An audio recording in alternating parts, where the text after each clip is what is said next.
Je vais vous dire quelque chose qui va peu être bouleverser votre esprit. Je suis mort, et pourtant je suis ici devant vous. Tout a commencé un matin ordinaire, mais en un battement de cœur, ma vie a basculé. J'ai senti ma poitrine se serrer, j'ai vu mes mains trembler, et en quelques secondes, tout est devenu noir. Les sirènes hurlaient, les médecins couraient autour de moi, et pourtant moi je flottais déjà ailleurs. Je voyais mon propre corps sur le lit d'hôpital.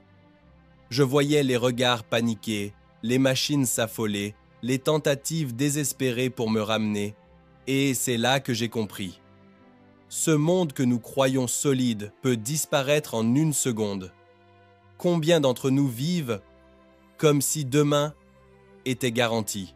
Combien d'entre nous s'enferment dans la course à l'argent, dans l'obsession de l'image, dans la solitude des écrans? Et pourtant, quand tout s'arrête, que reste-t-il? Je vous parle aujourd'hui non pas pour raconter un simple accident, mais pour témoigner d'une vérité que j'ai vue, une vérité plus réelle que tout ce que j'avais connu. J'ai quitté mon corps et j'ai traversé un silence que rien sur terre ne peut décrire. Un silence qui n'était pas vide, mais rempli d'une présence. Et au milieu de ce passage, une voix douce mais plus forte que la foudre a résonné en moi. Mon enfant, n'aie pas peur. Je suis avec toi. Ce que tu as connu n'était qu'une ombre. Maintenant tu vas voir la lumière. Ces paroles n'étaient pas un écho de mon imagination. Elles portaient en elles une chaleur, une paix, une force qui m'a traversé comme un feu vivant. À cet instant, toutes mes angoisses, toutes mes blessures, toutes mes colères se sont dissoutes comme si elles n'avaient jamais existé. Je ne ressentais plus ni douleur, ni peur, seulement un amour qui m'enveloppait entièrement. Voilà pourquoi je dois parler, voilà pourquoi je ne peux pas me taire, car ce que j'ai vu et entendu dépasse tout ce que les mots humains peuvent contenir. Mais je vais essayer de vous le transmettre, parce que vous devez savoir que la mort n'est pas la fin, et que ce monde court vers un abîme s'il oublie l'amour et la lumière. Je me souviens de ce moment comme si le temps s'était arrêté. Mon corps était étendu sur le lit, les médecins se battaient pour maintenir mes signes vitaux, mais moi j'étais ailleurs. Je flottais au-dessus de cette scène comme un spectateur impuissant. J'entendais leurs voix lointaines, des ordres médicaux, le bruit des machines, mais tout cela s'éloignait de plus en plus. Et puis, un silence s'est imposé. Un silence si dense qu'il en devenait presque palpable. C'est alors que j'ai été attiré par un tunnel immense, une sorte de passage de lumière, mais une lumière qui n'éblouissait pas. Elle caressait, elle enveloppait. Chaque pas que je faisais, ou plutôt chaque mouvement, me rapprochait de cette clarté qui semblait m'appeler. Je n'avais plus de poids, plus de limites. J'étais libre. Je comprenais des choses que je n'avais jamais comprises, comme si ma mémoire et mon esprit s'étaient ouverts au-delà de ce que j'avais cru possible. En avançant, j'ai vu des silhouettes. Certaines me semblaient familières. Et soudain, j'ai reconnu ma mère, Claire, partie depuis 10 ans. Elle me souriait, un sourire que je n'avais plus vu depuis mes 25 ans. Son regard n'avait rien de terrestre. Il reflétait une tendresse absolue, comme si elle voyait tout de moi et m'aimait malgré tout. Je l'ai appelée, j'ai tendu les bras, mais elle ne m'a pas laissé la rejoindre. Elle a simplement posé sa main sur son cœur et j'ai compris. Son rôle n'était pas de m'accueillir, mais de me guider encore un peu plus loin. Je continuais à avancer et tout autour de moi changeait. Plus je m'éloignais de la terre, plus les couleurs devenaient intenses. Il ne s'agissait pas de lumière blanche comme dans les récits que j'avais lus. C'était comme un océan de couleurs vivantes, respirantes, des teintes dorées, bleues, pourpres, qui semblaient chanter. Oui, chanter. Car dans ce monde, chaque chose avait un son, une vibration. Même la lumière portait une mélodie. Et cette mélodie me remplissait d'une joie pure. Mais la joie n'était pas tout. Je ressentais aussi une vérité implacable. Tout ce que j'avais fait sur terre défilait devant moi. Pas comme un tribunal sévère, mais comme un miroir. Je voyais mes gestes de bonté, même les plus petits. Un sourire donné à un inconnu, une aide à un ami, un pardon silencieux. Et je voyais aussi mes fautes, mes lâchetés, mes moments d'égoïsme. Chaque scène m'était présentée sans jugement extérieur. C'était moi qui voyais et qui comprenais la valeur réelle de mes choix. Alors, au milieu de cette vision, une voix s'est à nouveau élevée. Elle n'avait rien d'effrayant. Elle était plus douce que tout ce que j'avais entendu, mais portait une autorité impossible à ignorer. Mon enfant, rien n'est oublié. Chaque acte d'amour reste éternel. Chaque blessure peut être guérie. Mais l'humanité a oublié cela. Ces paroles ont traversé mon âme. Elles étaient comme une caresse et une flamme en même temps. J'ai senti un poids tomber de mes épaules, mais aussi une responsabilité naître en moi. J'étais vu tel que j'étais, sans masque, et pourtant aimé au-delà de toute mesure. En avançant encore, j'ai aperçu une multitude d'âmes. Elles étaient innombrables, comme une foule immense mais paisible. Certaines priaient, d'autres chantaient, et toutes semblaient tourner vers un centre de lumière plus intense encore. Je savais que c'était là que je devais aller, mais une crainte m'a saisi. Serais-je digne d'entrer? La voix est revenue. N'aie pas peur, tu n'es pas seul. Ce chemin est pour tous ceux qui ouvrent leur cœur. Alors, ma peur s'est dissipée et je me suis laissé porter. Plus j'approchais de cette source, plus mon être entier se dilatait. C'était comme si je devenais transparent à l'amour, comme si je pouvais enfin respirer pleinement. Toutes les questions de ma vie, toutes mes colères, mes incompréhensions trouvaient là leur réponse. Pas en mots, mais en présence. Et soudain, j'ai vu des scènes, comme des visions projetées devant moi. Des visages d'hommes, de femmes, d'enfants. Certains riaient, d'autres pleuraient. J'ai vu la souffrance de la terre, la solitude de tant de cœurs, les guerres, la destruction de la nature. Et en même temps, j'ai vu de petits gestes de lumière. Une mère serrant son enfant, un vieil homme partageant son pain, comme si le ciel me montrait que même dans l'obscurité, l'amour subsiste. Une troisième fois, la voix s'est fait entendre, plus solennelle. Rappelle-leur que chaque choix compte, que l'amour est la seule richesse qui ne se perd pas. Ces mots résonnaient comme une vérité absolue. Ils n'étaient pas une simple consolation, mais une loi vivante gravée dans l'éternité. Je comprenais enfin. La vie terrestre n'était qu'un passage, un temps d'apprentissage, une chance de choisir entre la lumière et les ténèbres. Et moi, j'étais là pour en témoigner. Je ne savais pas encore que ce que j'allais entendre allait bouleverser non seulement ma vie, mais aussi ma vision du monde entier. La lumière s'intensifiait, elle m'enveloppait comme une mer infinie, et soudain, tout s'est arrêté. Plus de tunnels, plus de couleurs, seulement une clarté dorée, vibrante, vivante. Et là, au centre, une silhouette s'est approchée. Je n'osais pas lever les yeux, mais je savais que c'était lui, Jésus. Il n'avait rien d'un roi tel que je m'imaginais. Pas de trône, pas de couronne scintillante. Il était simple, rayonnant, avec des yeux d'une douceur qui perçait mon âme. Dans ce regard, je voyais à la fois la vérité la plus exigeante et l'amour le plus profond. Et quand il a parlé, ce n'était pas seulement du son. C'était comme si tout mon être vibrait à chacune de ses paroles. Mon enfant, écoute-moi bien. Le temps est court pour votre monde. Les hommes ont construit des tours de technologie, mais ils ont oublié la maison de leur âme. Ces mots étaient comme un éclair. Je voyais des images défiler à une vitesse vertigineuse. Des villes gigantesques couvertes d'écrans lumineux, mais des rues vides de sens. Des familles assises côte à côte, mais chacun prisonnier de son téléphone. Des jeunes perdus dans des mondes virtuels, oubliant la chaleur d'une main réelle. Des enfants qui riaient face à une caméra, mais pleuraient en silence dans leur chambre. Tout cela me traversait, et je ressentais la douleur immense d'une humanité qui se croyait connectée alors qu'elle était plus seule que jamais. Ils cherchent des réponses dans les machines, mais ils oublient la voix qui parle dans leur cœur.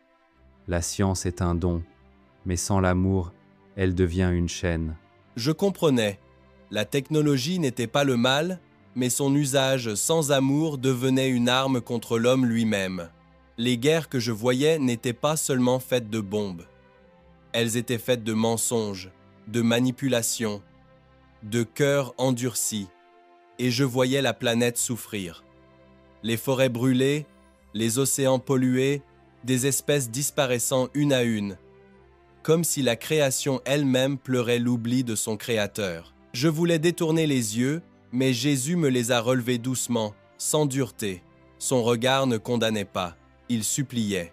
Dis-leur que je ne les abandonne pas, mais qu'ils doivent se réveiller avant que les ténèbres ne couvrent leur joie. Alors j'ai vu des foules immenses, des peuples entiers se lever. Certains priaient, d'autres criaient de colère. Je voyais des guerres civiles, des nations divisées. Je voyais des dirigeants avides de pouvoir, prêts à sacrifier des vies pour des intérêts. Et j'entendais les pleurs des enfants, les cris des mères, le silence des vieillards oubliés. Tout cela m'a transpercé comme une lance. J'ai voulu tomber à genoux, mais là encore, Jésus m'a soutenu. Rappelle-leur que je suis là, au milieu des pauvres, au milieu des réfugiés, au milieu de ceux que le monde ne voit plus. Ce n'est pas par les armées, ni par les écrans qu'ils trouveront la paix, mais par l'amour qui ne meurt jamais. Je pleurais, et mes larmes n'étaient pas seulement les miennes. C'était comme si je portais la douleur de millions d'âmes.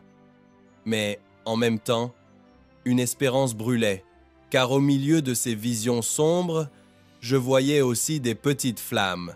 Des jeunes priant ensemble dans un parc, des médecins soignant avec compassion, des familles qui partageaient leur pain avec des étrangers. Jésus me montrait que même dans la nuit la plus profonde, une étincelle d'amour pouvait allumer un incendie de lumière. Alors j'ai compris. Mon expérience n'était pas seulement un voyage de paix. C'était une convocation, un appel urgent pour l'humanité. Et moi, simple homme, j'étais témoin de ce message qui devait traverser les frontières, les religions, les idéologies. Car ce n'était pas un discours politique, ni un slogan religieux. C'était une vérité vivante, sortie du cœur même de celui qui nous aime depuis toujours. Je me suis senti minuscule, incapable. Mais Jésus a posé sa main de lumière sur mon épaule. Et j'ai senti que ce fardeau n'était pas à porter seul. Ah! Que chaque homme et chaque femme qui choisirait l'amour deviendrait à son tour un porteur de lumière. Et je savais, au fond de moi, que ce que je venais de recevoir allait changer tout le reste de mon existence. À ce moment précis, alors que je pensais être arrivé au terme de ce voyage mystérieux, Jésus m'a regardé avec une intensité qui transperçait mon être. Il n'y avait ni reproche ni accusation dans ses yeux, seulement une clarté implacable, une vérité que je ne pouvais ni fuir ni ignorer. Et c'est alors que j'ai compris que ce que je vivais n'était pas un simple réconfort spirituel, mais l'annonce d'une mission. Une mission qui allait redéfinir toute ma vie. Mon enfant, tu as vu la lumière, mais tu dois revenir. Le monde a besoin de témoins qui n'ont pas peur de dire la vérité. Je t'envoie comme un signe. Ces paroles ont résonné comme un coup de tonnerre dans mon âme. Une partie de moi voulait résister. J'étais bien là, entouré de paix, d'amour, de beauté infinie. Pourquoi devrais-je quitter ce lieu où chaque fibre de mon être se sentait enfin à la maison? Je voulais rester. Je voulais m'y perdre pour l'éternité. Mais aussitôt, j'ai vu les visages de ceux que j'avais laissés derrière moi. Ma famille, mes amis, mes étudiants.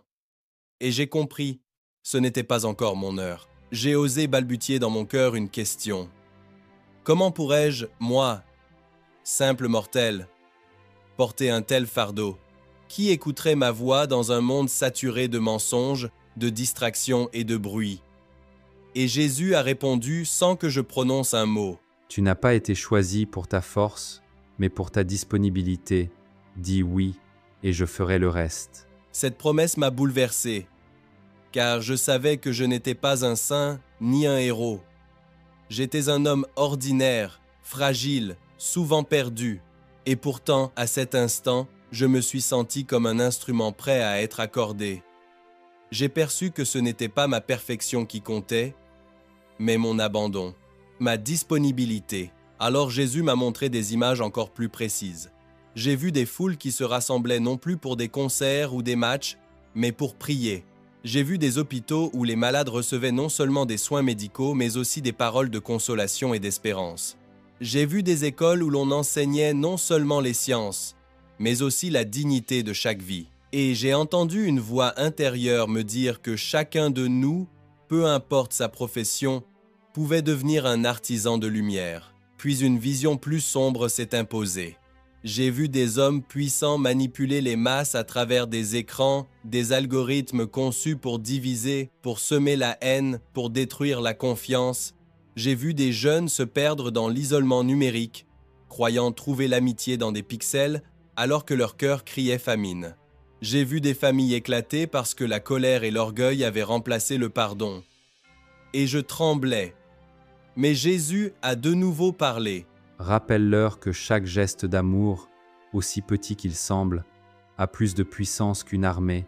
Ne sous-estime jamais la force d'un cœur qui pardonne. Ces mots étaient comme une épée et un baume. Une épée, car il tranchait mes illusions, et un baume, car il guérissait ma peur. Je savais alors que ma mission serait double. D'abord, témoigner sans honte de ce que j'avais vu, et ensuite, vivre chaque jour avec cette certitude que même les gestes les plus simples pouvaient devenir des étincelles d'éternité. Mais une lutte intérieure me déchirait encore. Comment parler de ce que l'on ne peut pas prouver? Comment convaincre un monde qui croit uniquement ce qu'il peut mesurer et quantifier?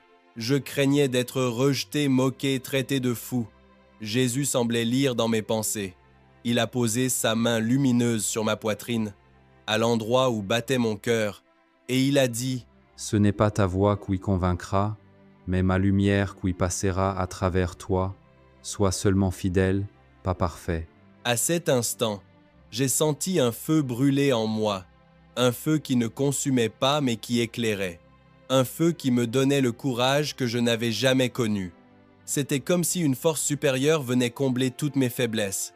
Je n'étais plus seul, j'étais porté, investi d'une mission qui dépassait mon entendement. Alors je me suis vu revenir, comme aspiré en arrière. La lumière s'éloignait, la paix infinie s'amenuisait, et je ressentais déjà la lourdeur de mon corps terrestre m'appeler. Mais avant que tout ne disparaisse, Jésus m'a adressé une dernière parole que je n'oublierai jamais. Va et dis-leur. Le temps n'est pas celui de la peur, mais de la miséricorde. Dis-leur que je suis plus proche qu'ils ne le croient. Ces mots résonnent encore en moi à chaque respiration.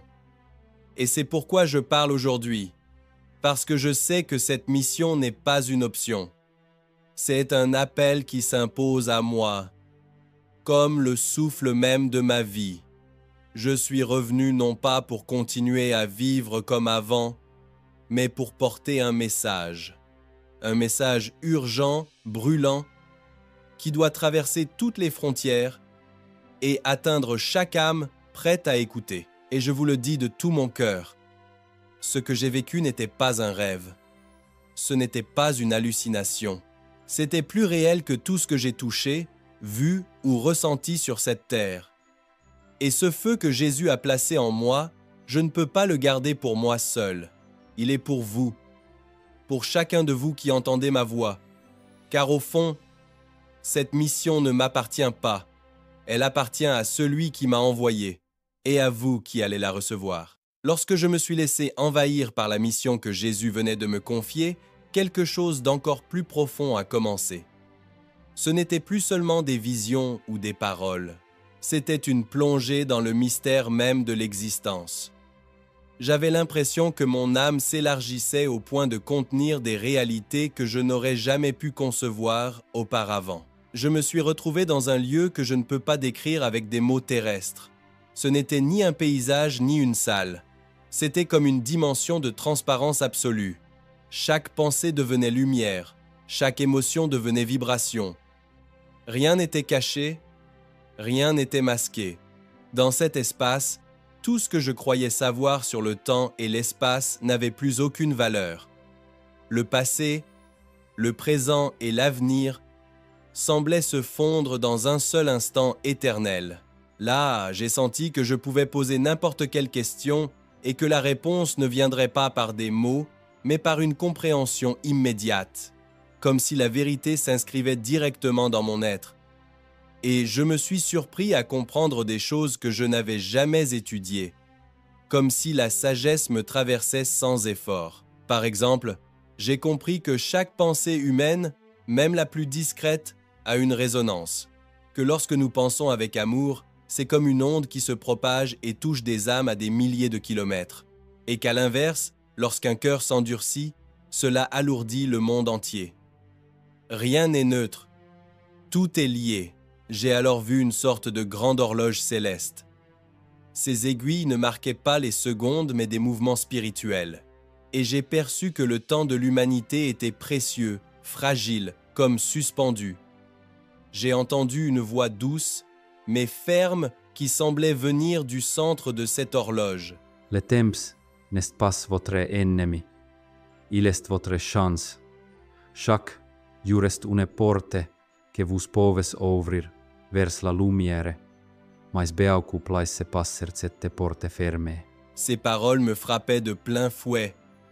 Je réalisais que la vie terrestre, avec toutes ses douleurs et ses luttes, n'était pas un châtiment, mais une école où chaque instant était une occasion d'apprendre à aimer, à pardonner, à choisir la lumière. Et je comprenais que même les épreuves les plus cruelles avaient un sens mystérieux, car elles pouvaient devenir des chemins vers la compassion véritable. Dans cet espace, j'ai rencontré des âmes. Certaines semblaient rayonnantes comme des soleils, d'autres plus ternes, comme si elles avaient encore besoin de purification. Mais aucune n'était rejetée. Chacune était aimée avec une intensité qui me dépassait. Et j'ai compris que personne n'était perdu tant qu'il restait une étincelle de désir d'amour dans son cœur. Je me suis approché de certaines de ces âmes et j'ai vu leur histoire défiler. Une femme qui avait vécu dans la haine, mais qui au dernier moment avait murmuré un pardon. Un homme qui avait sombré dans l'alcool, mais qui avait offert un sourire sincère à un inconnu mourant. Un enfant qui n'avait jamais parlé, mais dont chaque regard était une prière silencieuse. Dans chacun d'eux, je voyais la beauté d'un amour qui dépasse toutes nos logiques humaines. Je me suis alors souvenu de mes propres blessures, mes colères, mes regrets, mes fautes. J'avais peur de les voir exposées devant cette lumière parfaite. Mais au lieu de condamnation, j'ai ressenti une douceur incroyable, comme si Jésus lui-même venait poser sa main sur mes plaies intérieures. Rien de ce qui est offert dans l'humilité n'est perdu. Tes larmes, tes luttes, tes échecs peuvent devenir des semences d'éternité. À ces mots, une paix m'a envahi. Je n'avais plus honte. Je n'avais plus peur. Je savais que même mes faiblesses pouvaient devenir une offrande. J'ai compris que le plus grand mensonge de notre temps, c'est de croire que nous sommes seuls avec nos fardeaux. En réalité, rien de ce que nous vivons n'est isolé. Tout peut être uni à quelque chose de plus grand. Puis j'ai vu une vision d'une intensité bouleversante. J'ai vu des millions de personnes agenouillées dans le silence. Mais ce silence n'était pas vide. C'était un silence habité, rempli de feu, un feu qui ne détruisait pas, mais qui purifiait. J'ai compris que c'était l'esprit qui descendait, pas comme une colombe cette fois, mais comme une flamme prête à embraser les cœurs ouverts. Et j'ai entendu à nouveau la voix. Ce feu viendra sur ceux qui choisissent l'amour plutôt que l'orgueil, le pardon plutôt que la haine, la prière plutôt que le contrôle. Cette révélation m'a profondément marqué. J'ai compris que le monde n'était pas abandonné, que dans les ténèbres, Dieu préparait une renaissance, une sorte de nouvelle Pentecôte, et que chaque âme, aussi humble soit-elle, pouvait en être l'acteur.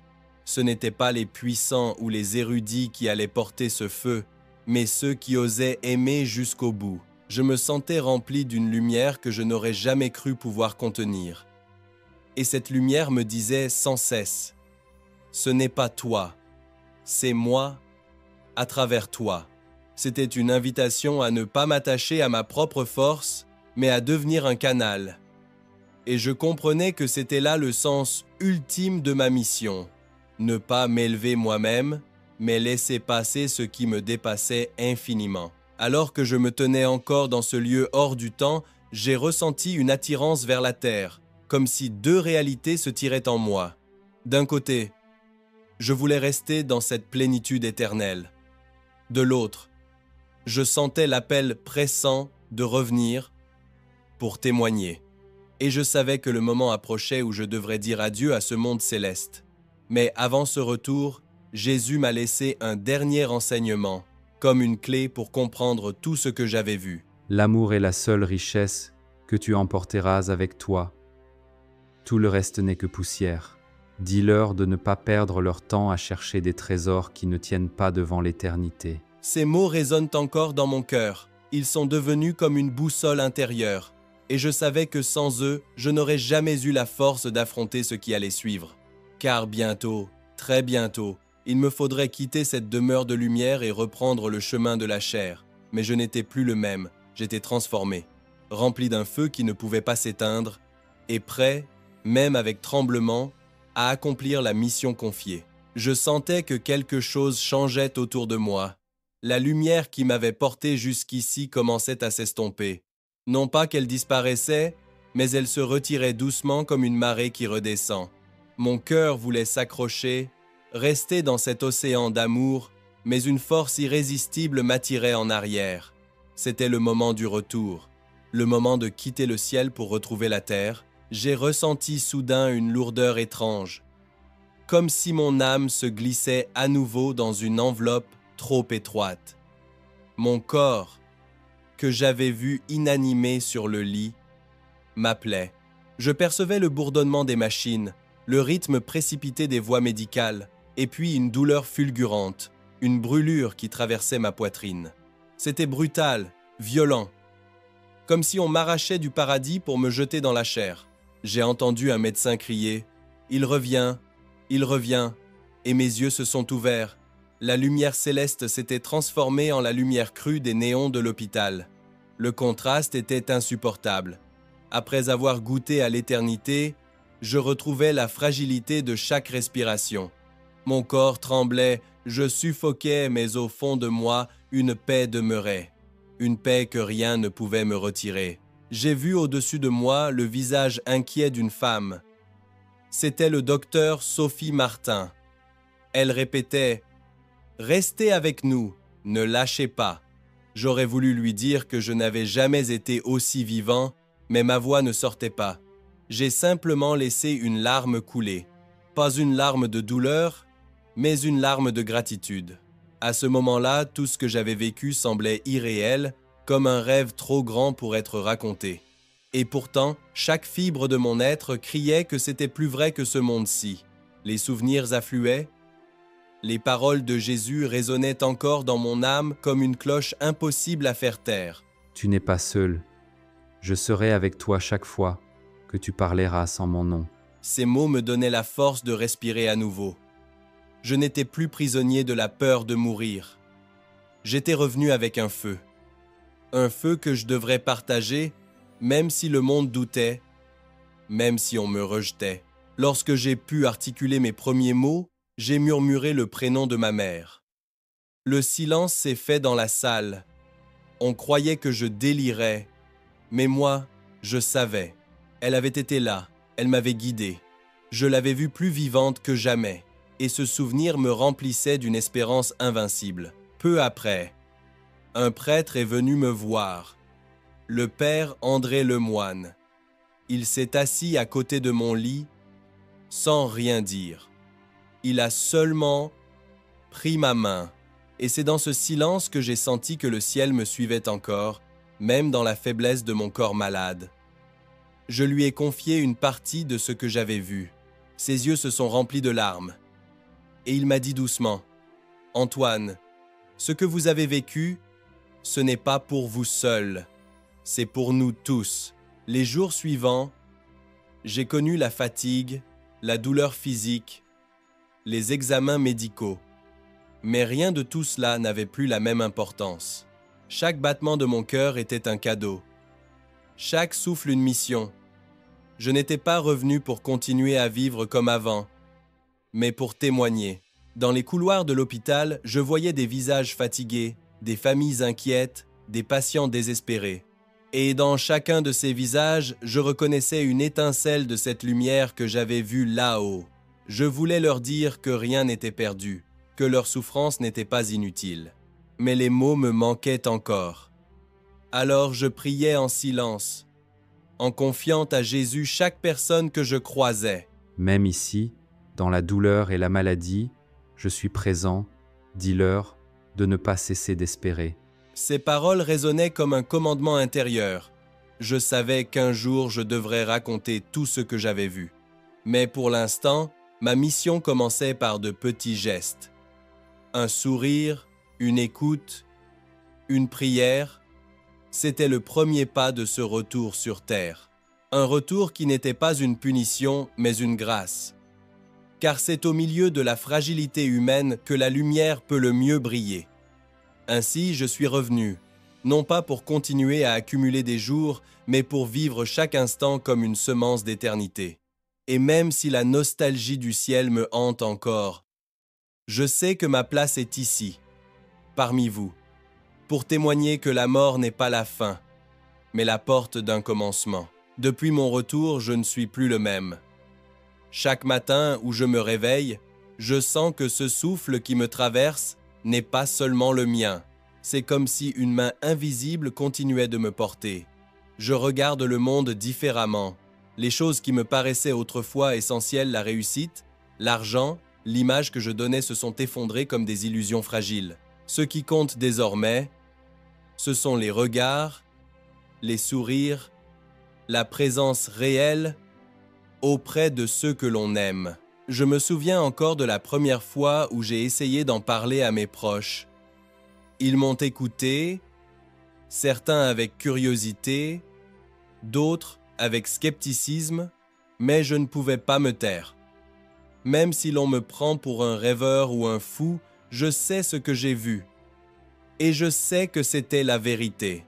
Une vérité qui brûle encore en moi et qui m'empêche de redevenir l'homme que j'étais. Je vis désormais avec une conviction profonde. La vie est infiniment plus précieuse que nous ne le croyons. Chaque instant est une occasion de choisir l'amour. Et je vous dis cela non pas comme une belle idée abstraite, mais comme quelqu'un qui a vu ce qui se cache derrière le voile.